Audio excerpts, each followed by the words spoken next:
Soy la doctora Sandra Carolina Herrera Ortiz, soy psiquiatra y psiquiatra infantil y del adolescente y vamos a tratar los temas de la psicopatología en la edad pediátrica. Por aquí yo me di la tarea de poner lo más frecuente y creo que lo más importante que debemos de conocer. Es importante enfatizar que dentro de los trastornos mentales, la depresión ocupa un lugar muy importante. Se calculaba que para el año 2020 iba a ser la primera causa de baja laboral o de días vividos con discapacidad, sobre todo en los países desarrollados. Sin embargo, esta cifra publicada en la OMS para el 2012 la alcanzamos en el 2018. Hoy es la primera causa de días vividos con alguna discapacidad a nivel mundial en todos los grupos etarios, incluyendo los grupos pediátricos, ¿no? Ahora, ¿qué pasa en los niños y en los adolescentes? La depresión en el niño y en el adolescente ha aumentado mucho en los últimos 50 años. La edad de inicio también se ha visto disminuida y los niños y adolescentes con trastornos depresivos tienen una incidencia creciente de trastorno bipolar, de suicidio y de depresión mayor. Ahora, no sabemos si realmente ha incrementado tanto los casos o también es que somos más conscientes de la patología y entonces la diagnosticamos más. Esto por un lado. Por otro lado, también la aparición de trastorno bipolar en la infancia se asocia a cierta flexibilización en los criterios que nos permite diagnosticar un poquito más, digamos que caben más diagnósticos en trastorno bipolar cuando se convirtió en un espectro, ¿no? De todas maneras, pues estos diagnósticos tienen que hacerse con sumo cuidado.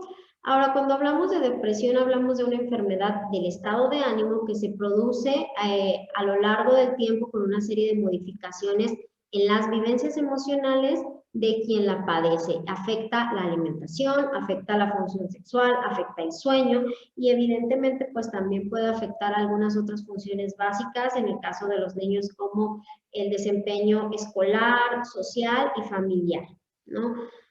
Ahora, no es una situación monocausal que podamos acuñarla a una sola cosa, sino se debe a factores genéticos, biológicos, familiares y ambientales, por lo que es una suma de factores que nos van haciendo que desencadene en este trastorno. Se presentan diferentes síntomas durante la infancia. Es importante aclarar que no quiere decir que los niños de preescolar no tengan trastornos del estado de ánimo.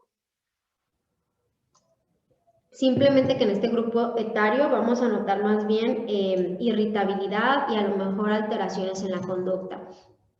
Sobre todo llanto, inmotivado, incluso hay momentos en los que dicen, bueno, es que no pasó nada y lloró, ¿no? Quejas somáticas, con frecuencia dicen que les duele la cabeza o que les duele la panza. Esas son las dos cosas que más refieren. Se muestran muy irritables, en ocasiones por lo mismo que hay algunas situaciones somáticas, pues no presentan un adecuado desarrollo también porque rechazan la alimentación y dejan de hacer actividades y evidentemente se ve la merma escolar al no querer asistir a clases. Entre los 7 y los 12 años, que estamos hablando de una edad escolar, las quejas somáticas continúan, los niños pueden verse como inquietos o con agitación psicomotriz, agresivos, apáticos. Regularmente la población infantil no se aburre, el aburrimiento es poco frecuente. Estos niños constantemente se quejan de aburrimiento.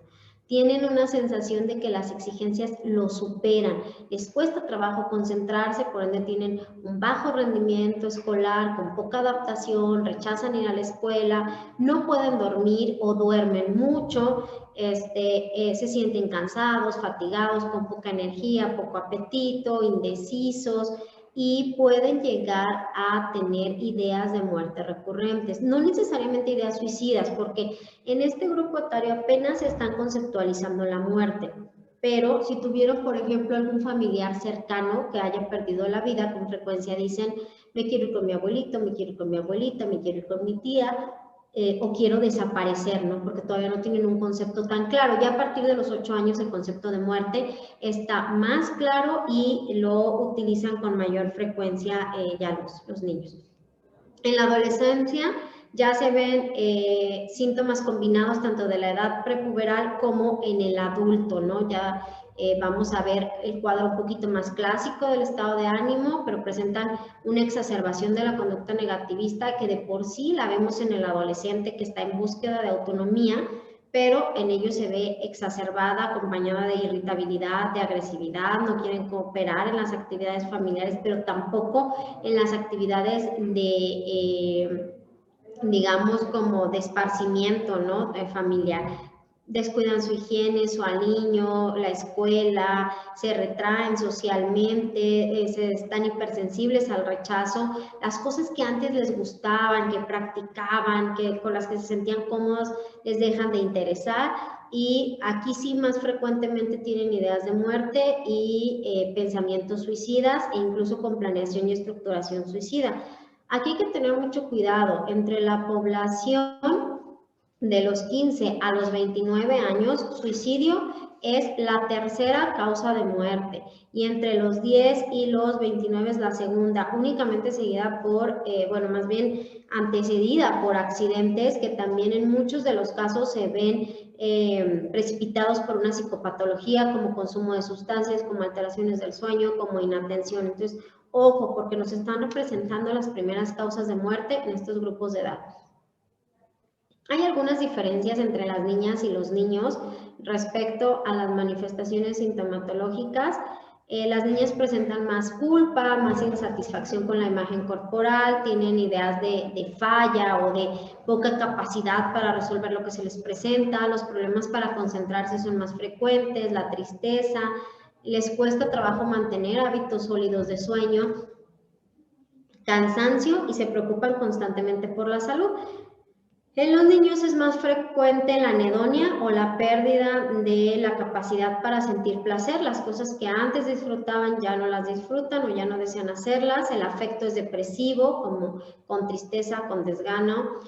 Recordemos que en los niños hablar de afecto depresivo no nada más es hablar de tristeza. Es hablar de tristeza y es hablar de irritabilidad o de disforia. Sí, eso es lo más común en los niños, no la tristeza. Y fatiga matutina. Ellos tienen más fatiga matutina que vespertina. La historia natural de la enfermedad es muy variable en la edad de inicio. Los síntomas se pueden desarrollar en días o semanas, pero no es súbito. Cuando es algo muy súbito hay que pensar en otra cosa. En algunos casos que va a aparecer de forma brusca, puede asociarse a un duelo o puede asociarse también a algún estresor, alguna situación traumática, o hay que buscar alguna causa orgánica. Sin tratamiento, el episodio puede durar desde 6 hasta 18 meses. Más del 50% de las personas que padecen un episodio depresivo presentarán otro. ¿Sí? Obviamente, entre menos sea el apego al tratamiento, la atención que se le haya dado, más posibilidades tiene de presentar una recaída, y también a la edad más temprana que se presente, pues con mayor frecuencia van a tener la presencia de otro episodio a lo largo de la vida. Esto incluso es por el tiempo de vida que les queda, ¿no? Entre el 20 y el 35% de la población tiene síntomas residuales persistentes, deterioro escolar y social.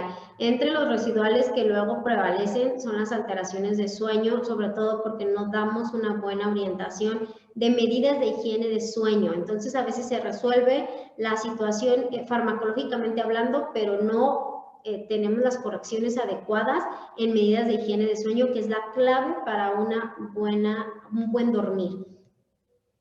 El diagnóstico es con la historia clínica, sobre todo con la historia clínica, ¿sí? Haciendo una entrevista completa.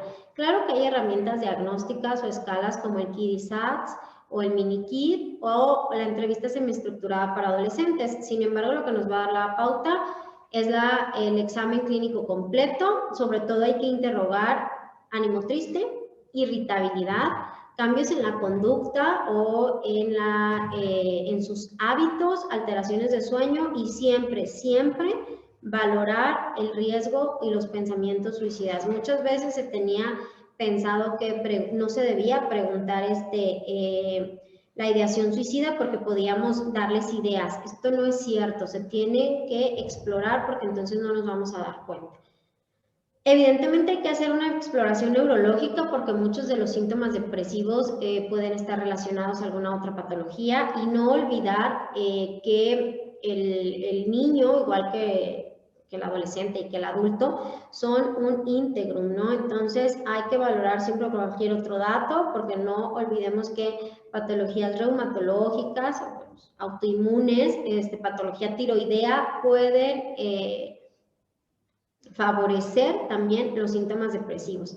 Hay que valorar la severidad, hay varias escalas como la de Birlesson, el inventario de depresión de Kovacs, y para adolescentes el de Beck, ¿no? Y como les decía, pues nunca dejen de lado, pregunten, ¿te quieres morir? Si la respuesta es sí, la siguiente pregunta obligada es, ¿te quieres matar? Porque son dos cosas distintas, me quiero morir y me quiero matar. Hay varios diagnósticos dentro de las alteraciones del afecto, no nada más es la depresión, ¿no? Está, bueno, el trastorno bipolar, en donde sí se presenta en la infancia, y hay que corroborar que no existan datos de manía o de hipomanía. Algunos trastornos no afectivos, como conductuales, de ansiedad o de aprendizaje, también presentan alteraciones en el estado de ánimo, pero hay que interrogar ideas de culpa, de minusvalía, es decir, que se sienten menos, de desesperanza, en donde creen que ya nada vale la pena. Y bueno, tomar en cuenta siempre el tiempo de evolución y la presentación de los síntomas y los acompañantes para no dejar de lado el que pueda ser alguna otra condición médica.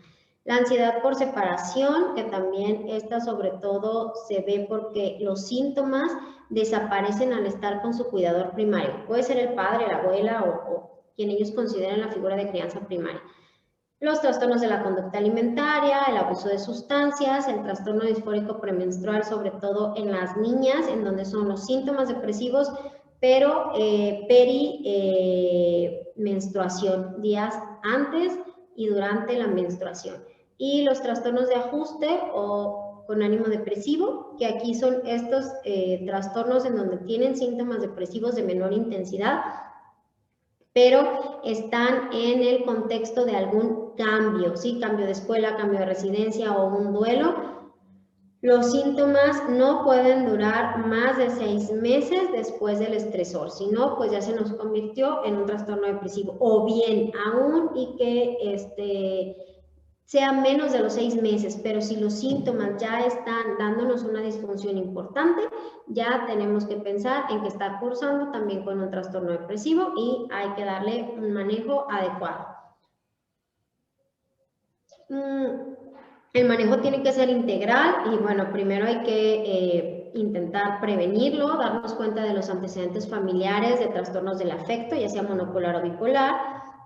Si hay psicopatología como ansiedad, abuso de sustancias, trastornos por déficit de atención o trastornos de la conducta alimentaria en la familia como antecedentes heredofamiliares. Eventos estresantes, se dice que la pérdida de uno de los padres antes de los 11 años, y hay literatura que menciona que antes de los 13, depende de qué autor revisemos, es un factor de riesgo para depresión. Hay que tener muy en cuenta esto. Abuso de sustancias o del uso de la tecnología, cambios de residencia, también datos de abuso sexual, el nacimiento de un hermano para muchos niños, no para muchos niños, para los niños es un duelo, porque al final es un cambio y es una pérdida de lo que ellos consideran a lo mejor un lugar en la jerarquía familiar, aunque no necesariamente tiene que representar algo negativo, si de manera inicial lo viven como un duelo. Hay que darnos cuenta o valorar un poco la funcionalidad de la familia, darnos cuenta cómo está conformada, en qué etapa de desarrollo se encuentra la familia, cómo funciona, si tiene roles jerárquicos bien establecidos, para más o menos darnos una idea. Si hay psicopatología específicamente paterna o bien en los cuidadores. En los niños hay que estar más atentos en la edad escolar y en las niñas en la adolescencia. Tener en cuenta las enfermedades médicas. Las personas deprimidas tienen más riesgo de patología médica como tal. Recordemos que la depresión actualmente está catalogada como una enfermedad inflamatoria por la elevación de las interleucinas, por la disminución, digamos, de la eficacia del sistema inmunológico, por lo que esto genera que sea una población de riesgo para enfermedades infecciosas sobre todo, ¿no? Entonces hay que tener mucho cuidado con esto, sobre todo ahorita, por ejemplo, en época de pandemia. Debemos de tener en cuenta programas de detección oportuna, sobre todo en la escuela, la educación para la salud, capacitar al personal que trabaja en el primer nivel de atención en las áreas escolares, para prevenir también las conductas, la intervención en poblaciones de riesgo y utilizar constantemente herramientas de tamizaje para la detección temprana, ¿no? El tratamiento farmacológico, por supuesto, es muy importante. Aquí hay que evitar el estigma al uso de psicofármacos. Recuerden que la mayoría de estos no son controlados, no generan adicción, tolerancia ni dependencia. El fármaco de elección en estos casos son los inhibidores selectivos de la recaptura de serotonina, que han demostrado una eficacia superior. En ellos, los aprobados para la población pediátrica desde la edad escolar son la sertralina y la fluoxetina. A partir de los 13 años ya podemos usar la paroxetina, el escitalopram y el resto, la fluvoxamina, el resto de los fármacos, pero todos tienen una buena respuesta. Obviamente, lo que da mejor resultado es sumar el tratamiento farmacológico y la psicoterapia. Para dar únicamente psicoterapia debemos tener en cuenta que sea solamente una depresión leve. Si es moderada o severa, siempre debe de ser la combinación. Trataremos de que se favorezca el control de la ansiedad, reforzar la autorregulación, una mejoría de la autoestima, aumentar la tolerancia a la frustración, la autonomía, la capacidad para sentir y experimentar el placer que se ha perdido, la anedonia, incrementar la satisfacción en el trabajo escolar y establecer buena relación con pares van a ser las metas, ¿no? Entonces, esto es por parte de los trastornos del afecto. Vamos a ver los trastornos de ansiedad también en la población infantil, que, bueno, lo que más se ve es un trastorno de ansiedad generalizada, en donde tenemos ya que este diagnóstico se podría decir que es relativamente nuevo en la infancia. Previamente solo se consideraba para la edad adulta. En el DSM, en su versión 3 revisada, nada más era tomada en cuenta para los niños con una edad mínima de 18 años para el diagnóstico, y solo teníamos el trastorno de ansiedad de separación para la población pediátrica, pero actualmente ya no es así. Desde el DSM-4 se incluyó y ha sufrido algunas modificaciones ahora en su quinta versión. Tenemos varios factores que influyen en el desarrollo de la ansiedad. Aquí me gustaría decirles que la ansiedad es más aprendida que heredada, ¿sí? Entonces hay que tener ahí buena comunicación con los padres, y ellos tienen también que tener un buen manejo de la propia para poder trabajarlo, ¿no? Aquí influye mucho el temperamento.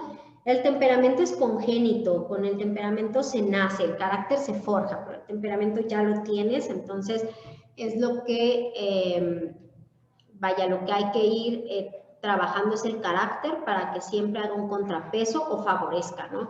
Hay temperamentos fáciles y difíciles. El vínculo con los cuidadores es súper importante. La ansiedad paterna, evidentemente los factores genéticos, aunque en menos proporción que el aprendizaje, los estilos educativos o estilos de crianza, la neuroquímica y experiencias vitales van a influir en la etiología de estos padecimientos.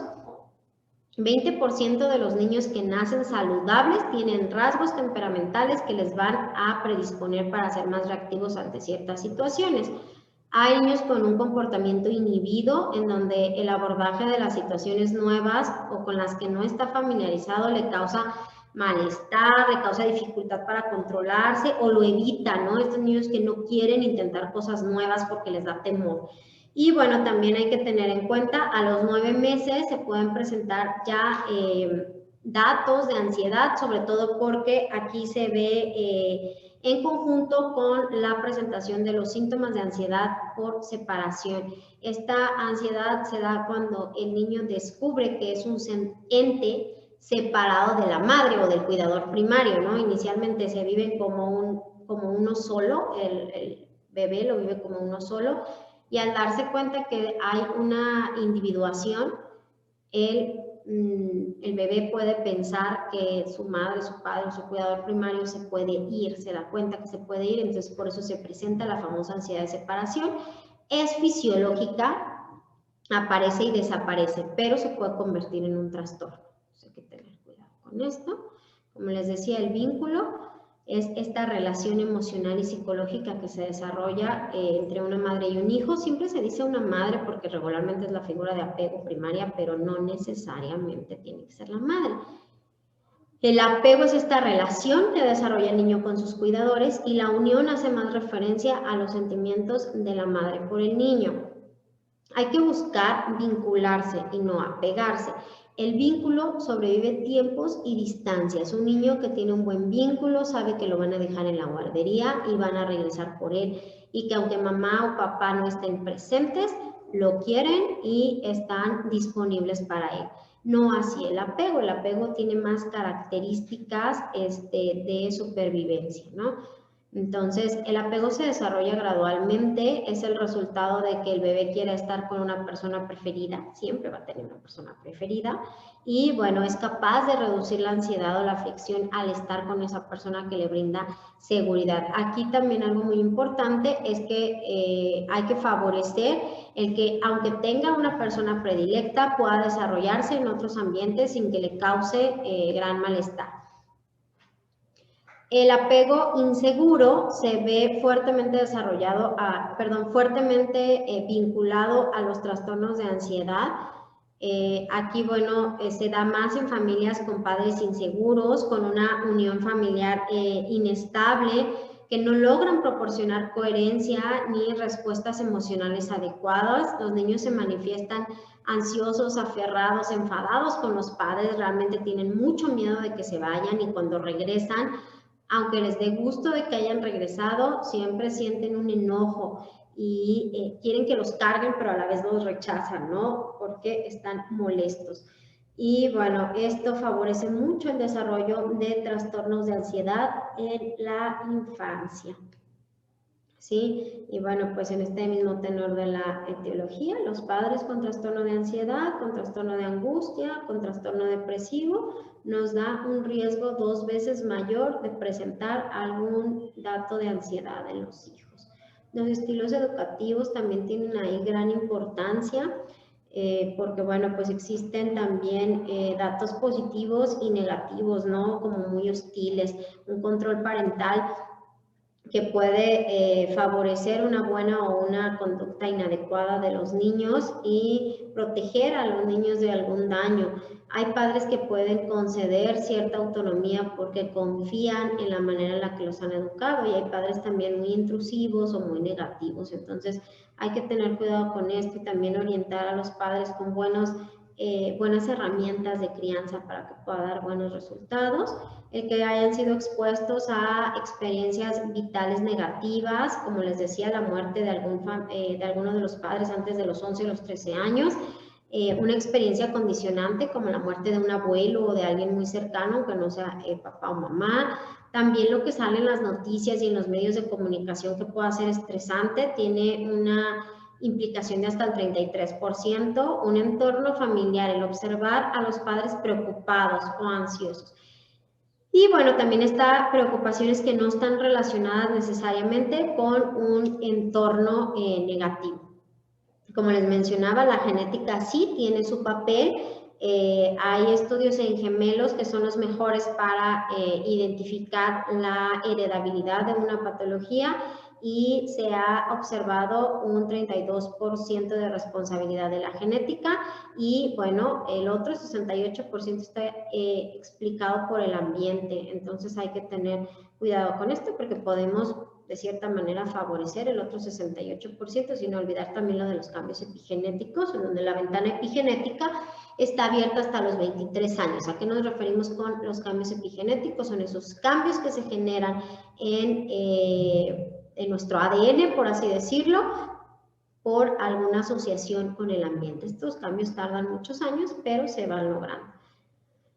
¿Qué vamos a observar en los niños? Niños muy preocupados, muy alertas por lo que sucede alrededor, que sobreestiman la probabilidad de alguna consecuencia negativa, es decir, que tienen un pensamiento catastrófico sobre cosas que ni siquiera han pasado, que tienen esta idea de que no son capaces de afrontar alguna situación desfavorable, se sienten excesivamente preocupados por agradar, por poder encajar con los pacientes, con los compañeros, con la familia, con los primos, con la familia, ¿no? Entonces es muy importante que tengan ahí en cuenta esto. Alguien que está sumamente preocupado por cumplir un rol social, pues esto no es, digo, no debe ser normal en la edad adulta, pero aquí sobre todo se da mucho en la adolescencia.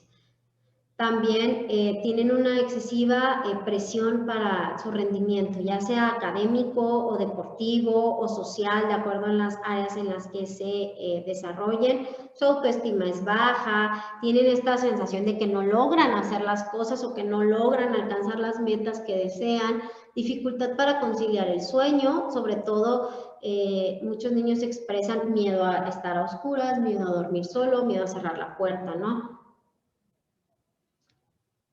Como en el resto de las patologías infantiles, tienen datos de somatización, náuseas, vómito, dolor abdominal.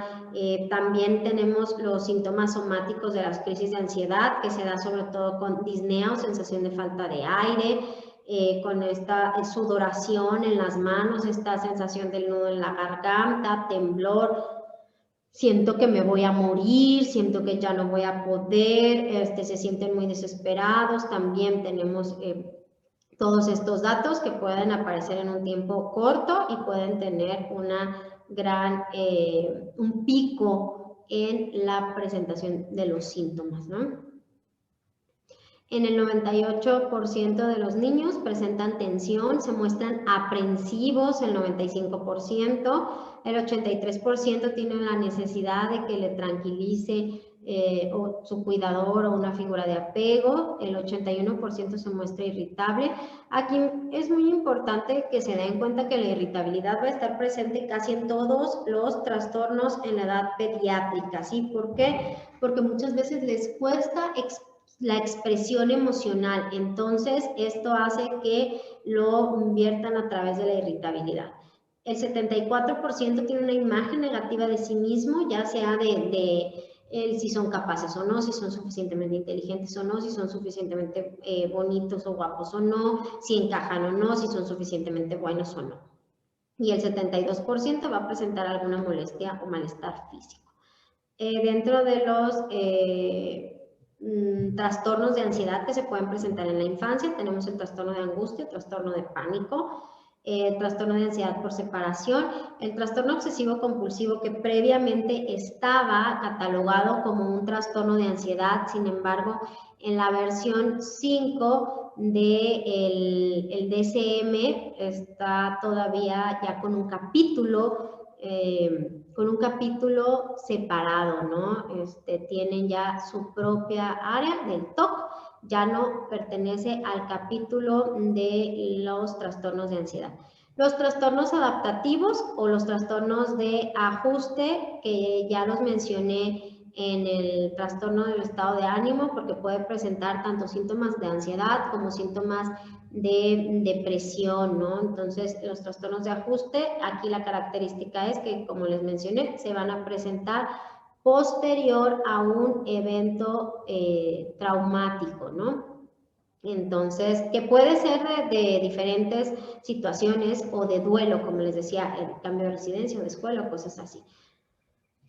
El TDA también, porque también da datos de ansiedad, trastornos psicóticos que son no tan frecuentes en la población pediátrica, pero sí ya bastante frecuentes en los adolescentes, y los trastornos del afecto, que muchas veces, más que hacer el diferencial, pues es también ubicar que tenemos las dos entidades y están coexistiendo. El tratamiento psicofarmacológico, la primera opción es igual que en la anterior, los inhibidores selectivos de la recaptura de serotonina, lo cual pues favorece un poco el que no tengamos polifarmacia, porque como les mencionaba, es frecuente que se dé junto la comorbilidad de afecto y ansiedad, y entonces un solo fármaco nos puede ayudar. La segunda opción están los antidepresivos tricíclicos, la imipramina sobre todo, y pues bueno, aquí es importante tener en cuenta que cuando los usamos, sobre todo es porque también estamos viendo alguna otra situación en donde podamos ver favorecida la respuesta por este tipo de antidepresivos. Y las benzodiazepinas solo son un coadyuvante, no es tratamiento de primera línea, hay que tener cuidado con ellas. Aquí muy importante, es como cuando tenemos una infección bacteriana y solo diéramos paracetamol. Si solo damos paracetamol, solo vamos a mitigar algunos síntomas, pero no vamos a curar. Si solo damos benzodiazepinas y no damos un inhibidor selectivo de la recaptura de serotonina o un tricíclico, si es el paciente adecuado, solo vamos a mitigar el síntoma. La única benzodiazepina aprobada para edad pediátrica, sobre todo en trastornos de ansiedad, es el alprazolam. Igual que los otros fármacos, también tienen dosis ponderales, hay que usar la dosis mínima terapéutica, tener en cuenta que no se debe usar por más de 2 meses, que es únicamente en el tiempo en el que tenemos la respuesta del ISRS, y también estar claros que nos pueden dar efecto paradójico. En muchas ocasiones veo en mi consultorio o en el hospital el que van los pequeños, les iniciaron alguna benzodiazepina por diferentes causas, sobre todo por trastornos de pánico y esto, y me dicen es que no puede dormir, le cuesta trabajo, en la noche está muy agitado. Entonces estos son efectos paradójicos, hay que tener mucho cuidado con esto, es bien frecuente tanto en la edad pediátrica como geriátrica, entonces hay que limitar un poco el uso. Aquí podemos usar antihistamínicos para coadyuvar el síntoma y favorecer el sueño cuando tengan estas manifestaciones. Del tipo de la hidroxicina es el que mejor nos funciona, porque también los de primera generación también nos dan efectos paradójicos, como la difenidramina es frecuente que de irritabilidad en los menores. La terapia cognitivo-conductual es la adecuada para este tipo de padecimientos. Si estamos hablando de niños pequeños, menores de 7 años, son únicamente técnicas conductuales, porque todavía no tenemos esa estructuración más clara del pensamiento que nos pueda dar el resultado con técnicas cognitivo-conductuales, pero aquí usamos el modelado, bueno, lo usan los expertos en terapia cognitivo-conductual, las técnicas de exposición, el role-playing, que funciona muy bien con los pequeñitos, con los niños de preescolar, técnicas de relajación y las técnicas de reforzamiento. Aquí les paso un tip, hay muchas técnicas de relajación en internet que vienen guiadas que los papis pueden hacer solos. Ojo, es importante que les enseñen a usarlas en el momento en el que el niño no esté con la crisis o en el que el adolescente no esté con la crisis. En muchas ocasiones intentan hacer la técnica sin haberla hecho antes, ya cuando tienen la crisis, y entonces no les funciona. Algunos autores mencionan que es importante realizar 8 veces la técnica antes de echarla a andar para una crisis de ansiedad. Entonces es importante que la practiquen. Hay técnicas de respiración con inhalaciones y exhalaciones progresivas, ¿sí? Y hay técnicas de relajación muscular progresiva como la técnica de la tortuga, esa funciona bastante bien y está súper bien en YouTube, es guiada, y también hay algunas aplicaciones como Calm, Headspace, otra de Anxiety, que tiene técnicas guiadas, ¿no?, para diferentes tipos de edad. Las pueden utilizar, explórenlas y conózcanlas para que también puedan dar a conocer esta herramienta e incluso les puede servir a ustedes mismos, ¿no? En este caso, los pacientes que son tratados con técnicas cognitivo-conductuales que tienen buen apego y todo, pueden presentar hasta el 60% de mejoría, ¿no? Y bueno, si lo acompañamos con el fármaco, pues entonces podemos tener una muy buena respuesta. Como les mencioné antes, es importante tratar los síntomas de los padres porque la ansiedad es aprendida, o de los cuidadores porque en muchas ocasiones no son tanto los padres, sino quien está a cargo de su cuidado. El pronóstico, pues bueno, los resultados sugieren una evolución y un resultado en general favorable. La gran mayoría de los trastornos de ansiedad que constituían un diagnóstico principal, 82% remiten al final del periodo de seguimiento y 8% tienen una recaída tras la remisión inicial. Esto también tiene que ver en que hayamos controlado un poquito los factores que vemos asociados, por así decirlo, y pues bueno, vamos a ver cómo se da, ¿no?, esta situación. Y bueno, aquí también los trastornos de ansiedad en la infancia, pues son los, digamos, lo que precede a los trastornos de ansiedad en la edad adulta. Entonces, no tiene por qué haber cronificación de estos trastornos, porque si los manejamos bien, realmente tenemos una buena respuesta, ¿no?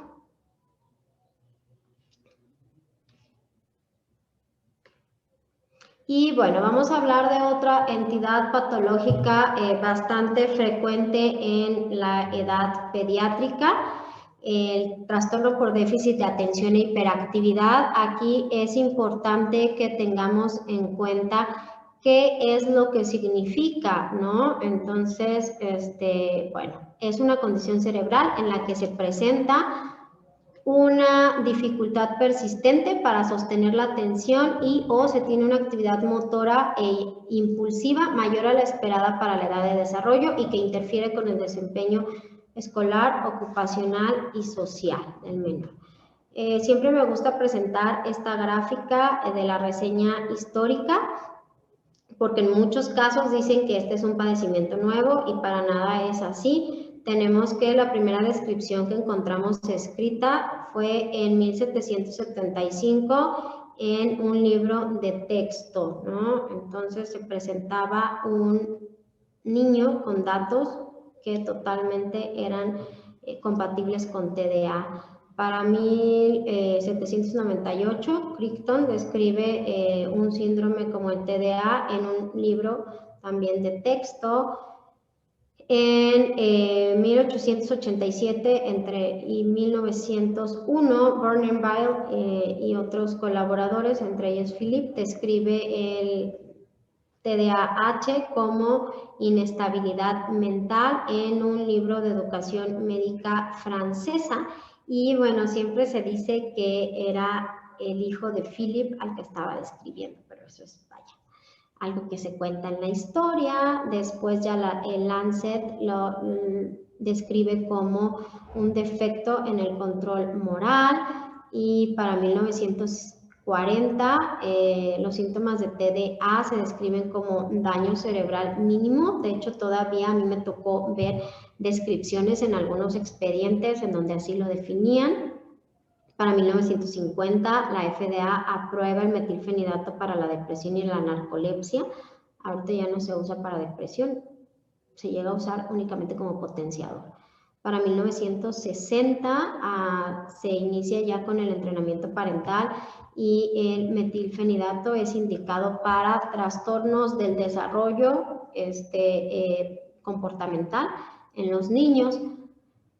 El DSM-3 en 1980 operacionaliza los criterios diagnósticos. En 1985 inician los estudios en gemelos para ver su alta heredabilidad. Y aquí me gustaría decirles que más del 50% de los niños con TDA tienen un papá o una mamá o ambos con TDA, ¿sí? Entonces aquí hay que tener cuidado. Y bueno, ya en el 2010 empiezan a utilizar el omega 3 como un tratamiento coadyuvante únicamente efectivo. El DSM-5 ya extiende la edad de inicio hasta los 12 años, porque previamente se veía hasta los 7. Ajusta criterios para el adulto porque el TDA se ve a lo largo de la vida y es una condición que persiste, ¿sí? Se observan también algunas inserciones genómicas y algunas de lesiones que pueden asociarse con TDA. Se ve también que es una entidad poligenética, y bueno, también hay ahí algunas otras pues bueno, consideraciones para el TDA, ¿no? Y esta gráfica me gusta mucho, que es de una revisión de Nature, en donde nos muestra una revisión muy completa del TDA, ya no es tan actual, normalmente ellos van sacando cada 10 años como una actualización también, son guías muy buenas que pues con gusto se pueden compartir también. Tiene una prevalencia mundial del 5.3%, hay poblaciones que lo reportan hasta el 8%, en adultos se describe una prevalencia del 2.5% y lo entrecomillo porque muchas veces es que no nos damos cuenta del diagnóstico, llegan con depresión o llegan con ansiedad, pero está comórbido y no lo observamos en el adulto, entonces hay que estar como conscientes de ello. No es el tema ahorita, pero sí tengan en cuenta lo que les decía ahorita de los cambios de los criterios. En el DSM-5 ya deben de iniciar antes de los 12 años los síntomas. En mayores de 17 años debe de cumplir con 5 criterios de cada apartado para considerarse TDA y en menores de 17 con 6 criterios de cada apartado. Es frecuente ver el trastorno por déficit de atención en comorbilidad con trastornos del desarrollo del espectro autista. En México, algunos estudios de la doctora Medina Mora y también del Juan N. Navarro mencionan que afecta hasta entre el 4 y el 12% de la población escolar. Existen alrededor de 1,5 millones de niños con TDA, ojo, diagnosticados. Y entre el 2003 y el 2007 el Juan N. Navarro diagnosticó 6,015 pacientes, ¿no? Entonces, se ve una prevalencia de 4:1 en hombres. Sin embargo, aquí también se cree que porque los hombres tienen más predominio hiperactivo y entonces andan en frega y los detectan con más facilidad, y las niñas tienen más predominio inatento, entonces, pues, son tipificadas como distraídas o así, pero no como, no como algo problemático, y entonces no los diagnostican en tiempo. También aquí me gusta mucho esta gráfica, cómo podemos ver que se observa la presencia de todos los criterios alrededor de los 10 años hasta cerca del 80% de la población, pero a los 25 ya no se ven todos los criterios, solo el 15% presenta criterios completos, y esto no quiere decir que no lo tenga. También aquí en la línea amarilla vamos a ver la alteración funcional que nos llega a dar casi como en el 85% alrededor de los 15 años, pero nada despreciable por los 30, el 65% de impacto funcional alrededor de esa edad. Entonces se dan cuenta, es un impacto importantísimo, ¿no? Entonces, factores de riesgo ambiental para tener TDA, la privación materna es dosis dependiente. Entre mayor privación, mayor riesgo de presentarlo. Factores prenatales y perinatales, como bajo peso al nacer, prematurez, tabaquismo o alcoholismo materno, y bueno, pues también haber sido expuesto a pesticidas, organofosforados, zinc, bifenilos policlorados o alguna situación, y también lo que mencionábamos previamente de algunas situaciones epigenéticas que puedan alterarlo. Hay déficits a varios niveles, como en las funciones ejecutivas, que es lo que se ve un poquito más, alteraciones visoespaciales, de memoria de trabajo, el control inhibitorio, es decir, son niños que no se detienen ante ciertas cosas, ¿no? Les cuesta trabajo planear, les cuesta trabajo ser cautelosos en ciertas cosas, también tienen alteración en el procesamiento de la información temporal y el tiempo, es decir, no calculan bien. ¿Sí? Les cuesta trabajo calcular. Es decir, tienes 1 hora o tienes 20 minutos y les cuesta trabajo calcularlo. Y también es frecuente observar trastornos en el habla y en el lenguaje. y también vemos con frecuencia alteraciones en la capacidad de memoria, en la velocidad de procesamiento, en la variabilidad del tiempo de respuesta y la excitación y la activación y el control motor. Por eso se están moviendo constantemente. Aquí es importante aclarar que no es una alteración de inteligencia. Hay niños con TDA con inteligencia superior a promedio, igual a promedio o menor a promedio, simplemente que tienen algunas otras características, pero también darnos cuenta que se van generando mecanismos compensatorios para poder manejar todo esto. Los estudios de resonancia magnética funcional en pacientes con TDA muestran alteración del control inhibitorio, de la memoria de trabajo y de las tareas de atención relacionadas a la red frontoparietal media y bueno, también en la red de atención ventral se observa cómo tienen esta facilidad para reorientar la atención hacia estímulos externos, aunque no sean como importantes, ¿no? Por eso decimos, pasa la mosca y voltean, ¿no? Entonces, hay una hiperactivación en sistemas somatomotores y visuales también que compensa cierto deterioro y esto incrementa la actividad en la corteza frontal y en la cingulada. Por eso les decía que siempre hay mecanismos compensatorios. Y esto más que nada lo pongo porque luego creen que se puede mejorar únicamente de manera voluntaria. En esto me voy muy rápido y es con la misma idea de que nos demos cuenta que hay alteraciones neuroquímicas, neurobiológicas y neuroanatómicas, ¿no? Vemos una alteración en la memoria de trabajo, en la atención sostenida para continuar las actividades, para organizarse.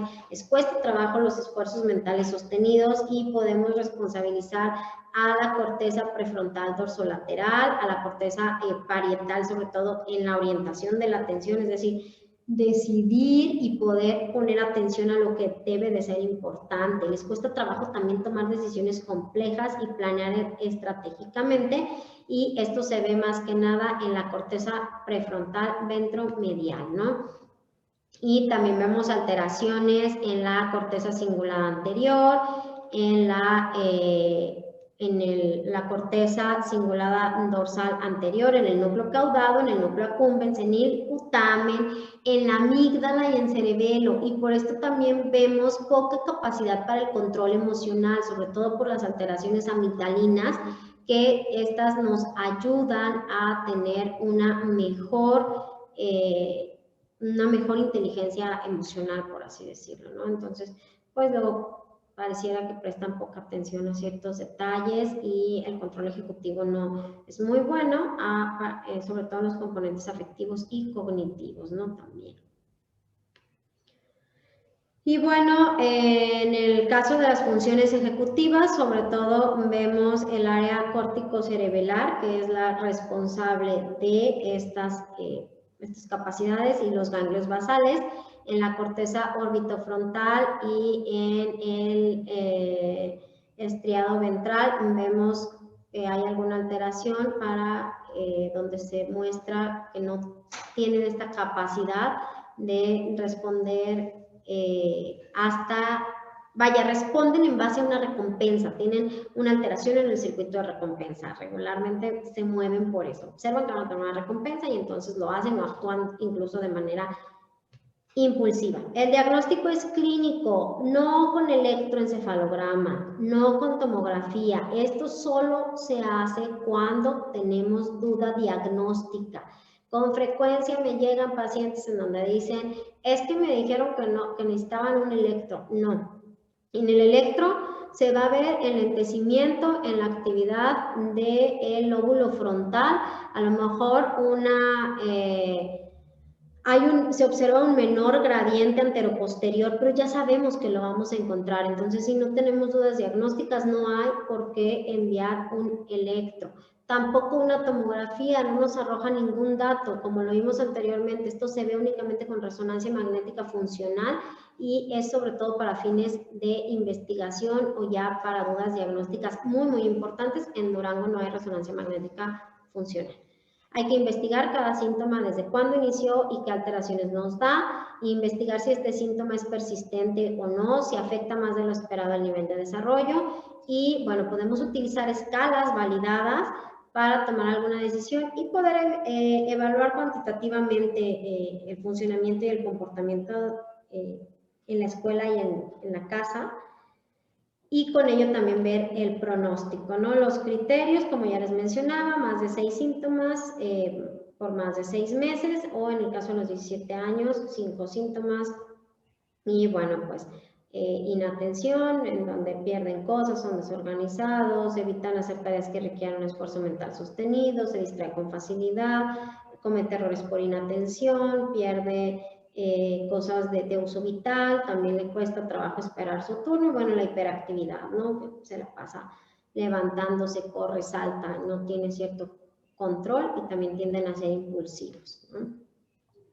Hay TDA de tipo combinado, es decir, hiperactivo e inatento. Hay de predominio atencional, que es más frecuente en las mujeres, de predominio hiperactivo e impulsivo, más frecuente en los hombres, y una nueva entidad que se llama TDA temporocognitivo lento, que todavía no hay mucha descripción de él, pero sí es un... más que nada se caracteriza por estos niños o estas personas que sueñan despiertos, ¿no? Que están como ensimismados y es con su propio pensamiento. Hay bastantes comorbilidades, lo raro es encontrar un TDA puro con trastornos oposicionistas o negativistas, hasta el 40%, de lenguaje el 35%, de ansiedad y de aprendizaje el 25%, del estado de ánimo y de conducta el 20%, tabaquismo 19% y consumo de sustancias 15%, ¿no? ¿Qué alteraciones, digamos, nos da o qué progresión nos da?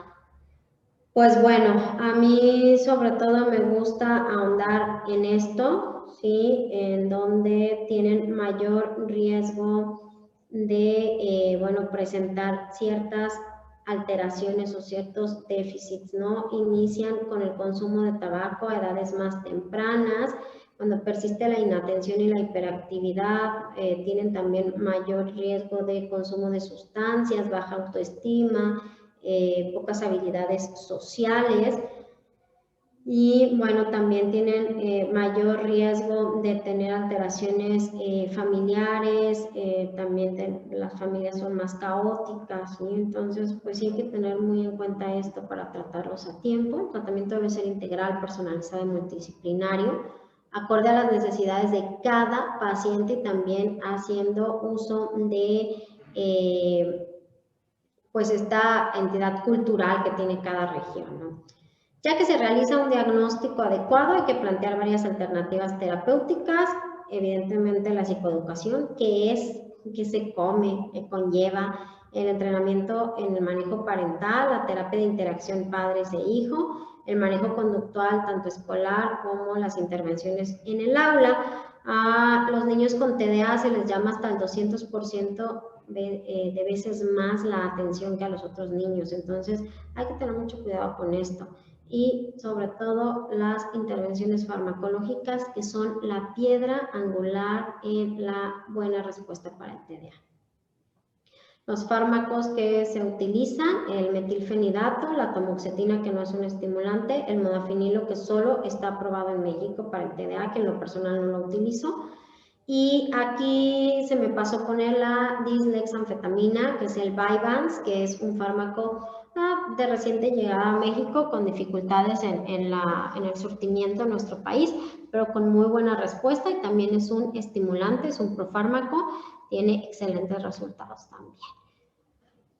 ¿Cuál es el pronóstico? Del 50 al 80% continúan con TDA en la adolescencia, el 30% deja de manifestar síntomas porque se minimizan, no tanto porque se cure o algo así, 40% persisten a lo largo de la vida y el 30% llegan a complicarse con consumo de sustancias, algún trastorno de personalidad. Por eso es importante que se trate desde la infancia, ¿no?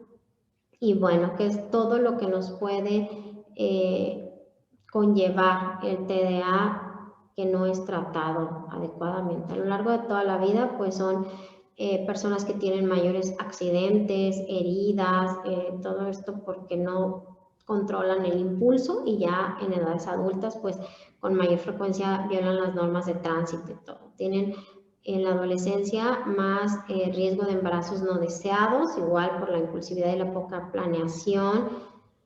Tienen necesidad de educación especial en muchos casos o los expulsan de la escuela con frecuencia por la mala conducta. Tienen pues también dificultades para mantener empleos y muchas veces tienen un menor estatus socioeconómico del que podrían alcanzar con un buen manejo del trastorno por déficit de atención. La disregulación emocional es bien frecuente, un impacto muy importante en la calidad de vida. Tienen mayor frecuencia, ideación e intentos de suicidio, tienen pocas habilidades sociales, tienen alteraciones en las relaciones familiares o alteraciones, más bien como relaciones conflictivas, ¿no?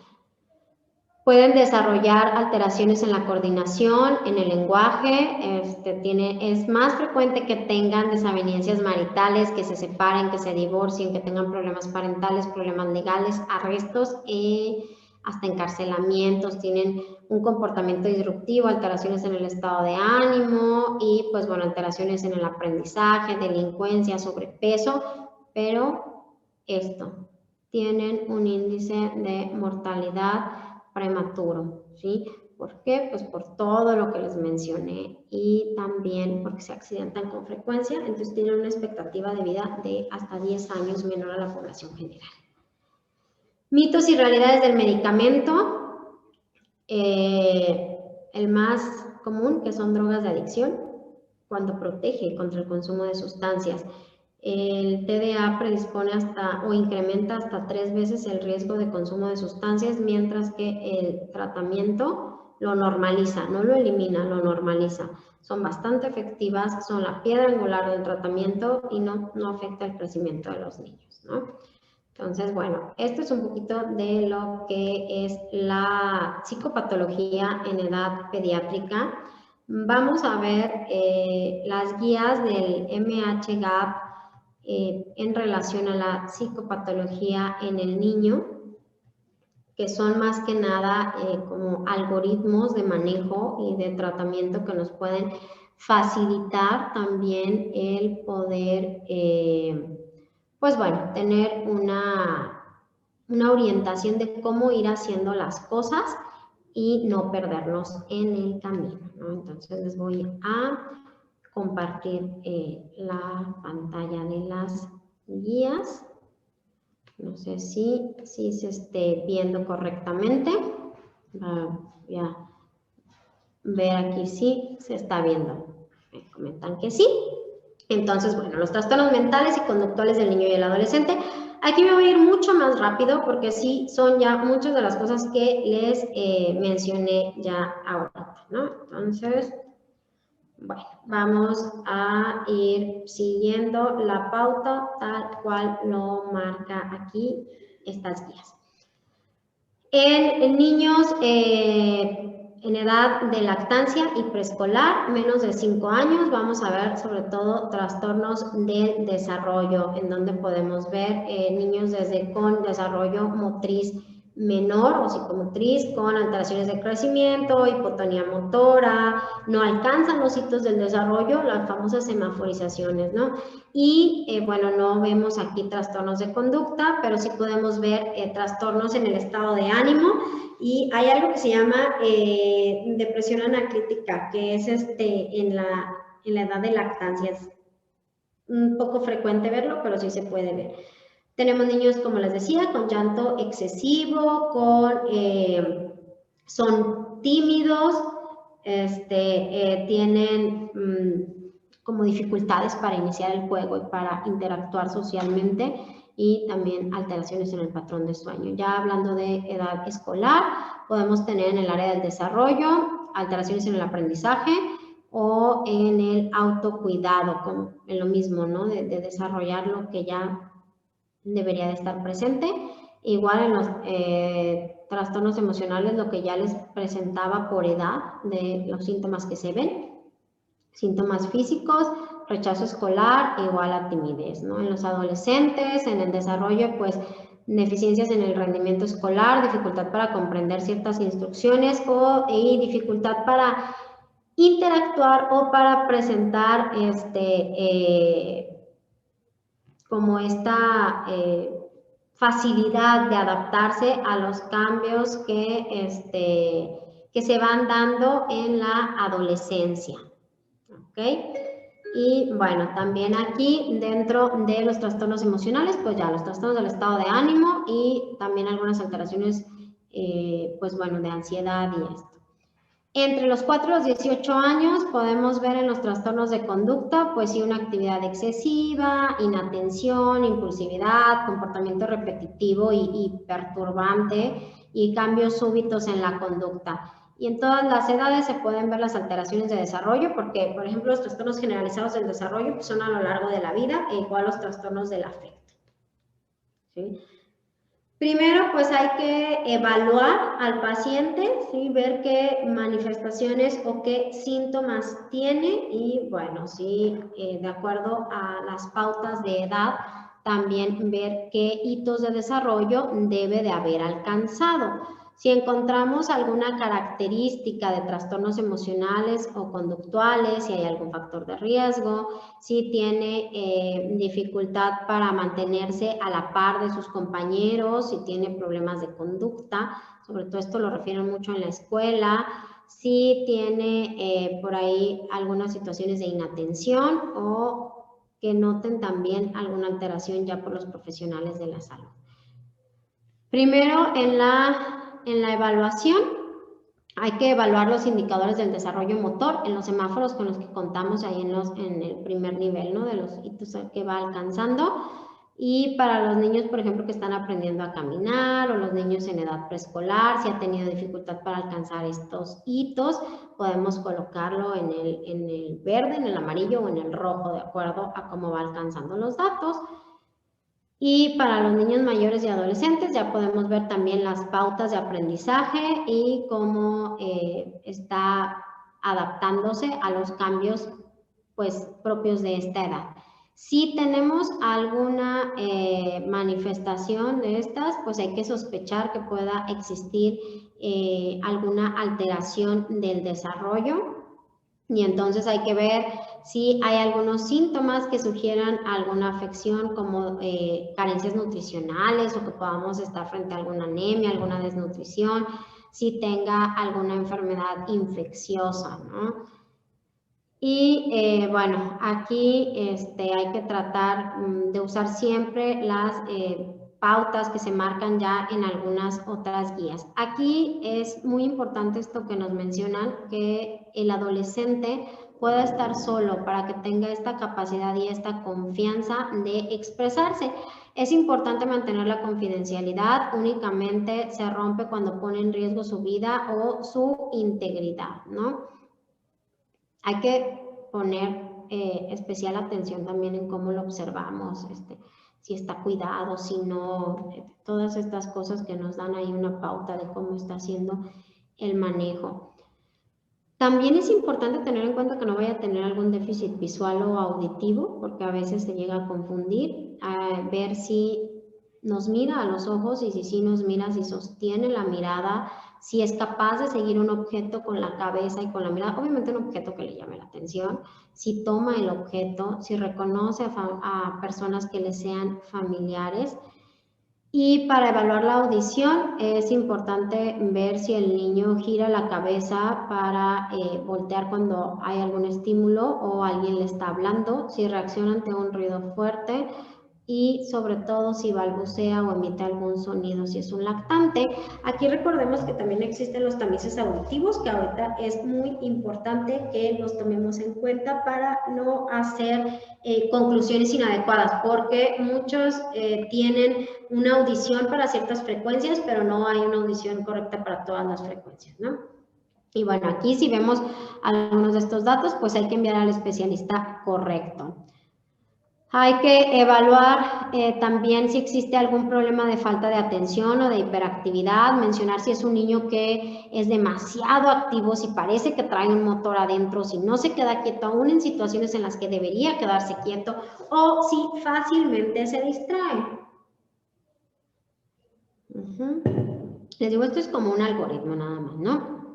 Y bueno, si los síntomas son persistentes, si son graves, si se han considerado que generan alteración en su funcionar diario y si las respuestas son afirmativas, pues hay que ver si están en todos los entornos. Para considerar un trastorno debe estar frecuente mínimo en 2 áreas de la vida. Tiene que haber durado más de 6 meses y tiene que ser inapropiado para su nivel de desarrollo. Recuerden, por ejemplo, un niño de preescolar, su latencia de atención va entre 3 y 5 minutos. Entonces, decir que no se queda sentado para una clase de 2 horas, pues no es inadecuado. Hay que considerar el funcionamiento diario en el ámbito personal, familiar, social, educativo o en alguna otra situación. Si no, pues bueno, es poco probable que pueda tener TDA. Hay que considerar problemas de conducta o alteraciones en la crianza. Esto es muy importante.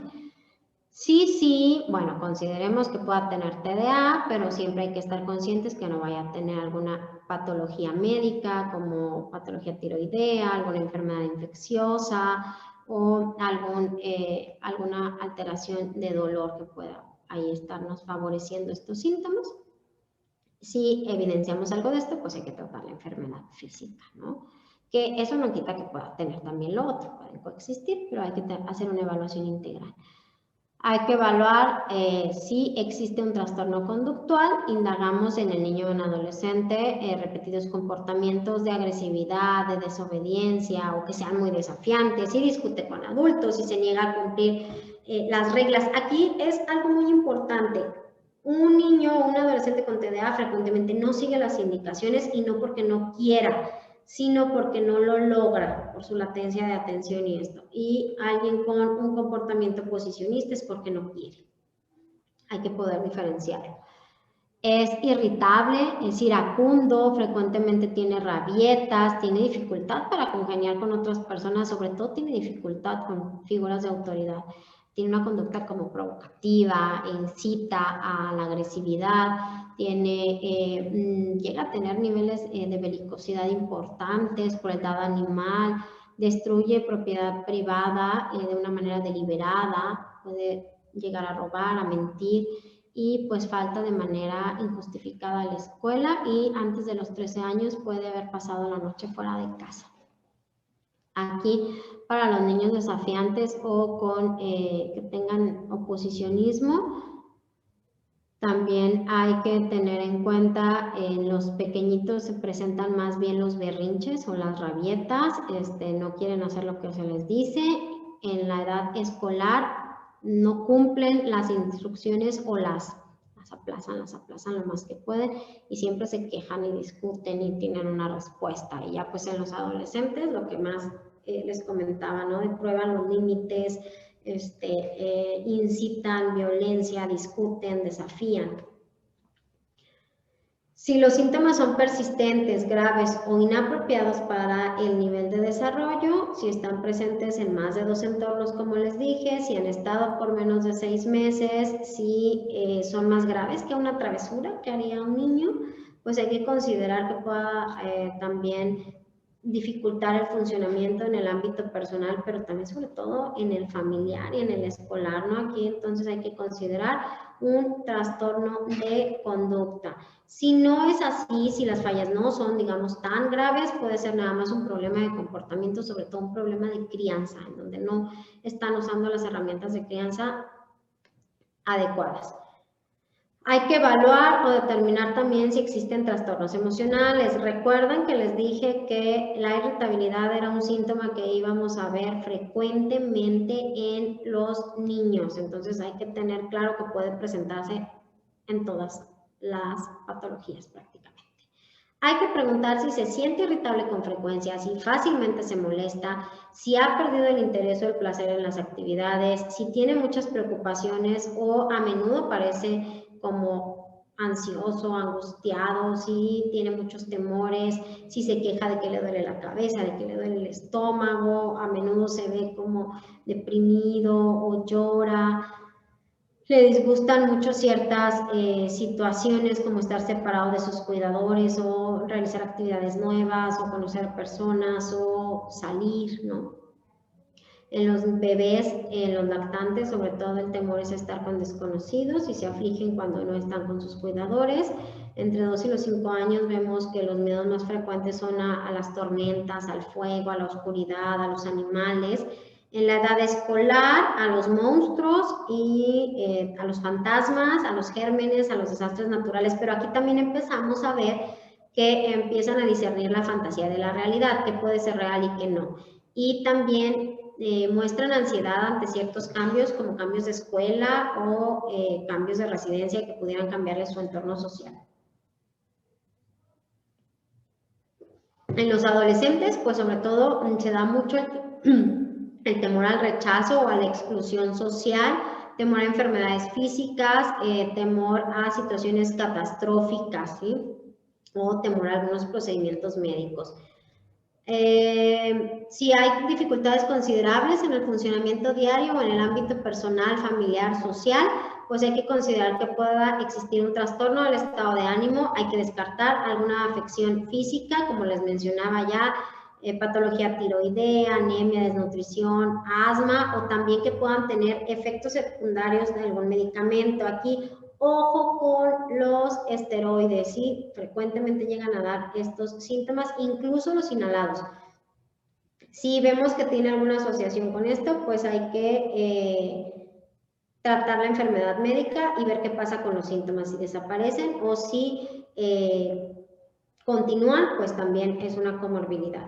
En los adolescentes hay que evaluar si existe depresión leve, moderada o grave, si si los problemas en el estado de ánimo también han generado anedonia o pérdida del placer o del interés con actividades que antes sí le gustaban.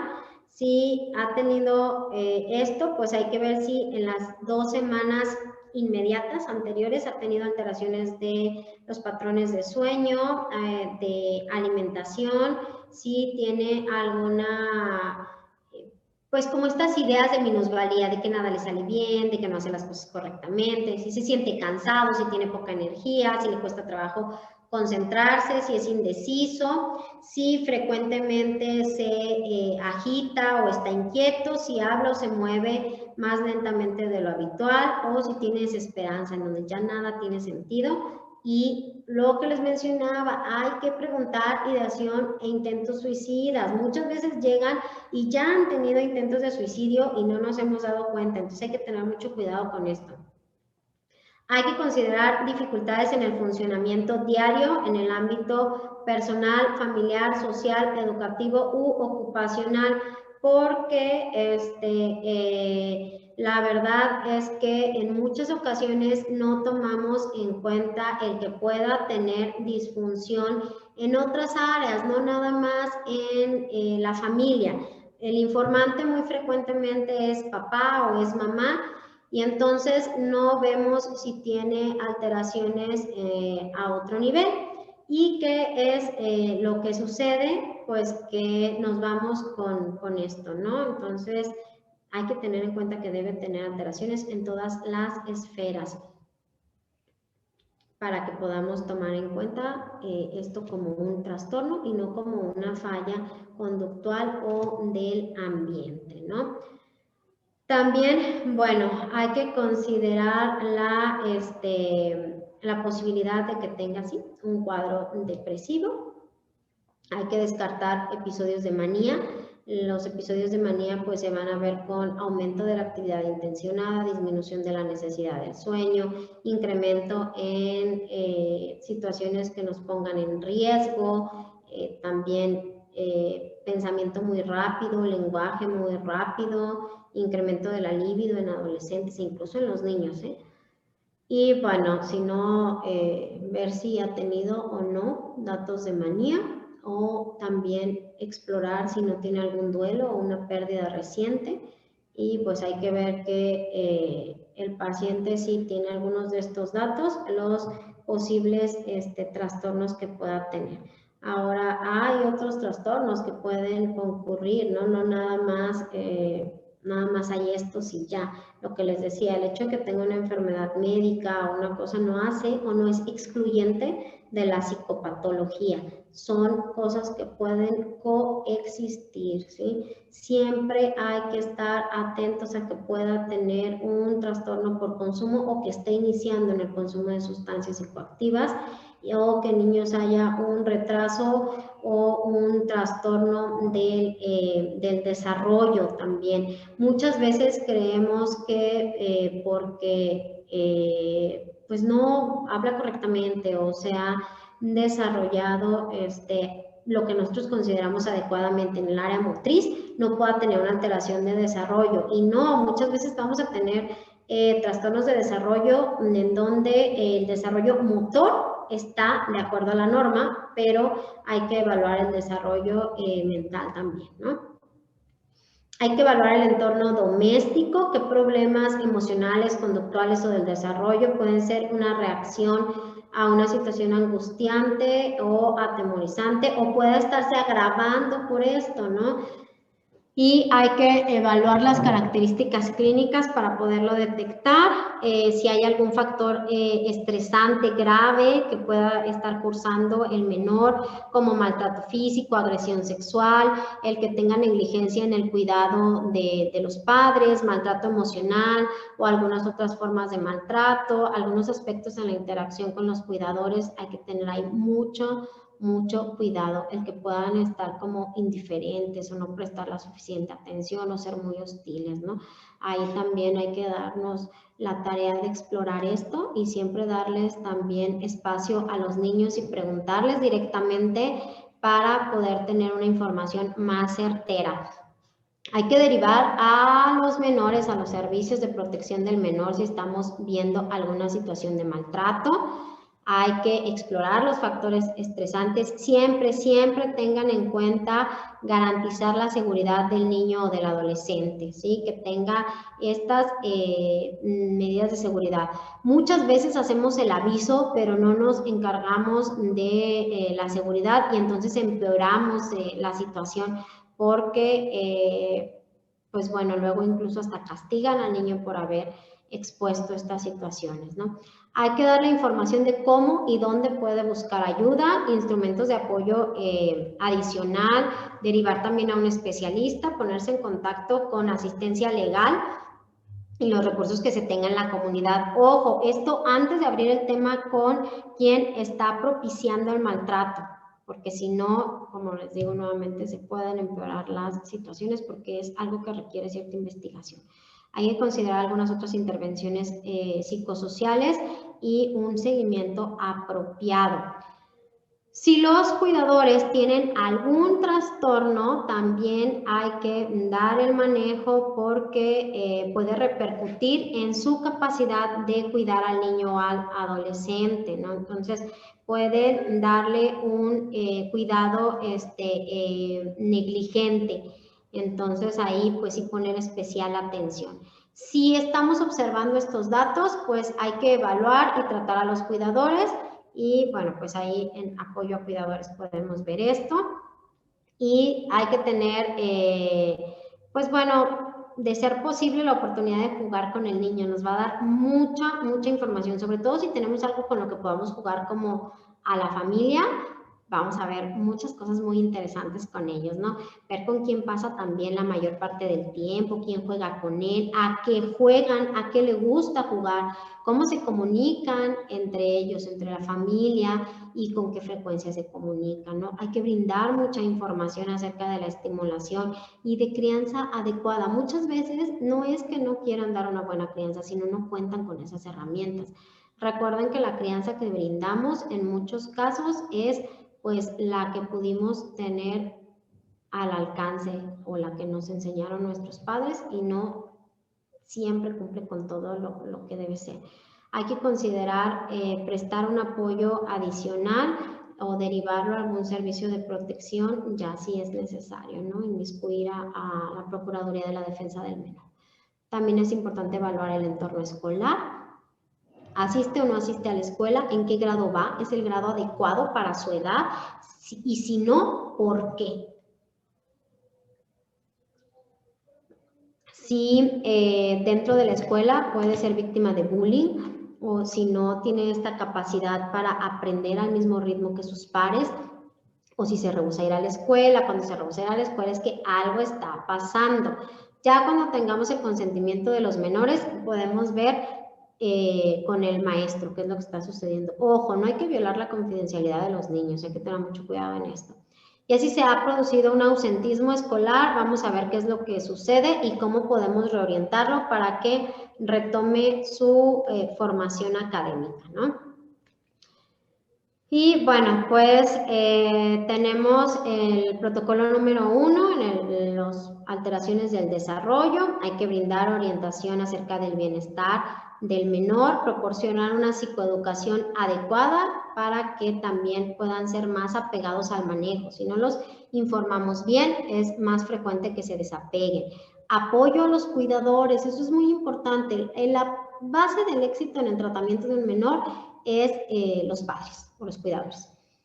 Ponerse en contacto con profesionales de la escuela y algún otro personal escolar, si tienen psicólogo o trabajador social, que sería muy importante. En la comunidad, ver qué herramientas se le pueden dar, también hasta dónde va a llegar su formación académica y si no tiene la capacidad que puede adquirir de habilidades o algún oficio o alguna situación así. Hay que ofrecer información acerca de las habilidades de crianza para los padres cuando pueda ser factible, derivar a los niños con especialistas del trastorno del desarrollo para una evaluación adicional, para asesoría, para manejo, enviar a psiquiatría infantil, a neuropediatría, a rehabilitación. No olviden cuando noten alguna situación de lenguaje o eso, asegurarse de que el menor escucha bien.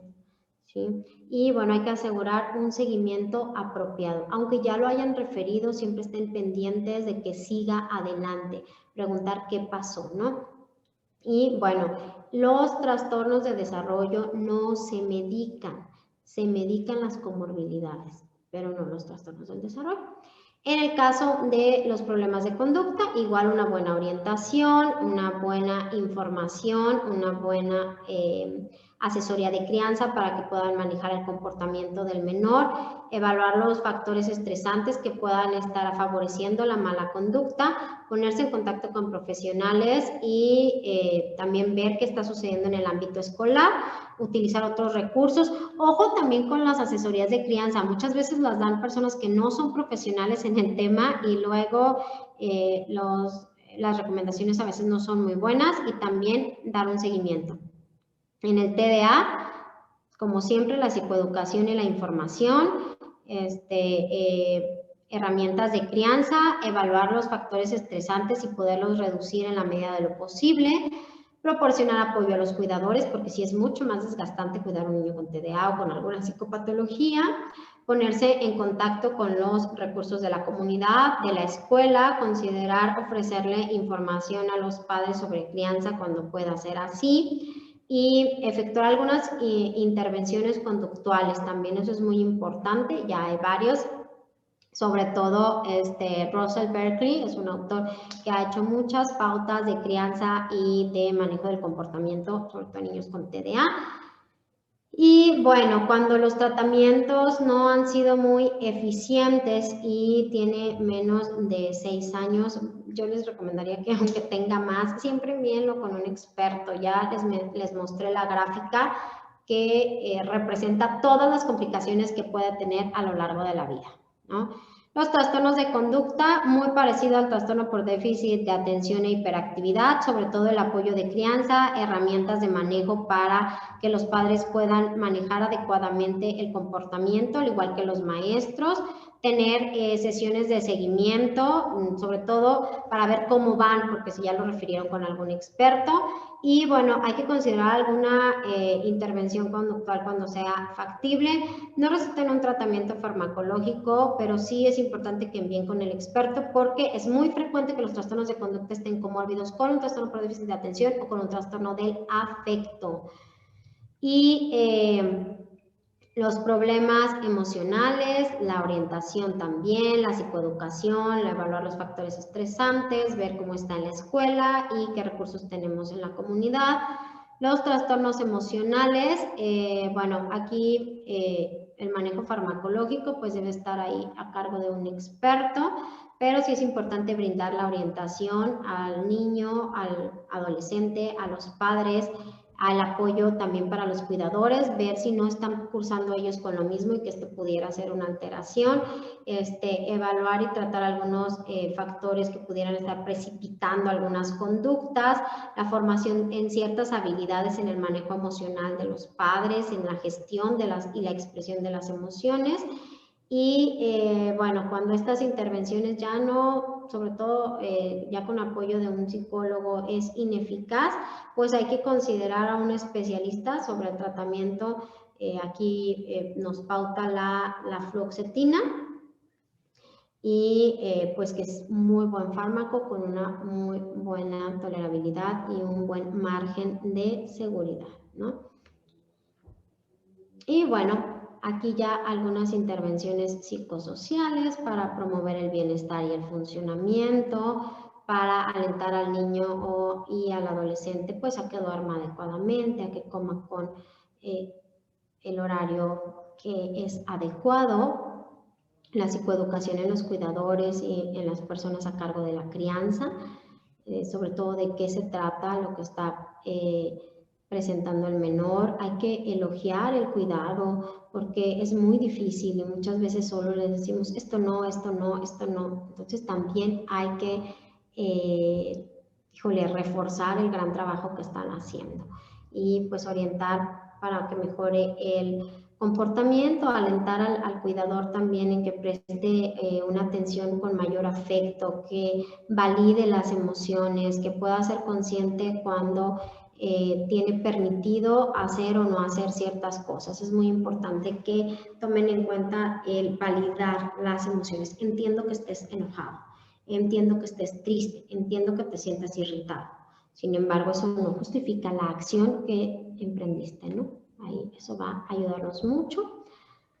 También, bueno, la psicoeducación para el retraso psicomotor y en lo que tiene que hacer tanto en un entorno escolar como familiar, conocer cuáles son los puntos fuertes del menor y cuáles los débiles y cuáles tenemos que favorecer más. Hay muchas estrategias de rehabilitación que podemos hacer en casa. Hay que evitar siempre los castigos físicos para mitigar el comportamiento problemático. La verdad es que nada más son una bomba de tiempo. Y brindar una buena psicoeducación para algunos problemas emocionales, incluidos los trastornos depresivos, es muy importante para que sepan también qué es lo que les sucede. Hay que apoyar mucho a los cuidadores, que estén conscientes de lo que pasa, ponernos en contacto con los profesores para que también puedan darnos una orientación de cómo se comporta en clase y también puedan estar atentos a datos de alarma. Tratamientos psicológicos breves en donde cada profesional decida la corriente que es adecuada para el menor y cómo la van a llevar a cabo y de cuántas sesiones va a constar. Es muy importante también el manejo con los padres, ¿no? O la terapia familiar cuando es adecuada. El seguimiento, sobre todo para determinar si hay mejoría o no, si está mejorando, si sí está mejorando, pues hay que continuar con el plan. Si recibe medicación, considerar ir reduciendo gradualmente la dosis. Sin embargo, de acuerdo a las guías, 2-3 meses de tratamiento no funcionan, es de acuerdo a la guía, mínimo 1 año de tratamiento, sobre todo para los trastornos del afecto. Y si no está evolucionando adecuadamente, hay que ver si está llevando a cabo las recomendaciones de crianza, si las intervenciones psicosociales están siendo de la manera adecuada o se están llevando a cabo, si está yendo al seguimiento y si en 6 meses no hay ninguna mejoría, hay que realizar alguna intervención adicional, aumentar la frecuencia de las consultas o hacer una derivación a un especialista si es factible, para evaluar nuevamente la situación y dar una reestructura al manejo, ¿no? En el caso de los trastornos del desarrollo, aquí sí es muy importante que se envíe al especialista para ver qué tipo de trastorno estamos enfrentando y qué es lo que podemos hacer. En el TDA, derivar también a un especialista para el uso del metilfenidato, que es el medicamento de primera línea, ¿no? Pero aquí sí es importante porque luego, si no se inicia adecuadamente, los efectos adversos pueden representar la falta de apego al tratamiento. Igual con los trastornos de conducta, reevaluar si estamos ante este diagnóstico o si hay alguna comorbilidad que no estamos tratando, y al igual que en los trastornos emocionales, ver qué es lo que está pasando y por qué no está evolucionando adecuadamente. En las evaluaciones de rutina, cuando, bueno, todos los niños menores de 5 años sabemos que tenemos que evaluar el desarrollo. Hay que también investigar la presencia de algún problema o de algún síntoma nuevo que no esté que no haya estado previamente, que pueda tener relación con el estado de ánimo. En los adolescentes hay que ver si hay algún empeoramiento de los síntomas, si existe la ideación suicida. Esto siempre hay que preguntarlo, la ideación suicida o la ideación de muerte. Hay que explorar los factores psicosociales estresantes por los que esté pasando. Hay que evaluar las oportunidades para el niño y el adolescente de participar en la vida familiar. Hay que evaluar las necesidades de los cuidadores y el apoyo del que dispone, vigilar la asistencia a la escuela, revisar el plan de manejo, monitorear y observar las intervenciones psicosociales que está llevando, y si recibe medicación hay que ver si tiene efectos adversos o no, si se le está dando la dosis adecuada y el tratamiento es el adecuado para la alteración, y si se lo toma, sobre todo en los adolescentes muchas veces no se lo toman.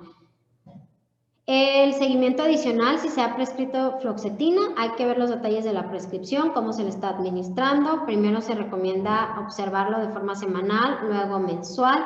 Hay que consultar con un especialista si se detectan efectos secundarios graves, que por ejemplo tenga pensamientos suicidas que no hubiese tenido antes, o comportamiento suicida, o lo noten agitado o irritable, o es muy raro, pero que pueda tener alguna manifestación de alergia, o insomnio, que muchas veces tiene que ver con la hora en que dan la medicación. Denla por favor en la mañana.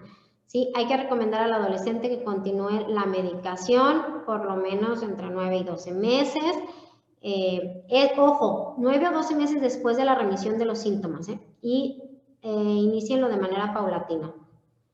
Y advertirle que no debe suspender repentinamente el fármaco. Si los síntomas han remitido ya en este tiempo, hay que analizar la posibilidad y el beneficio de disminuir el fármaco gradualmente en un lapso mínimo de 4 semanas y vigilar qué pasa con la sintomatología.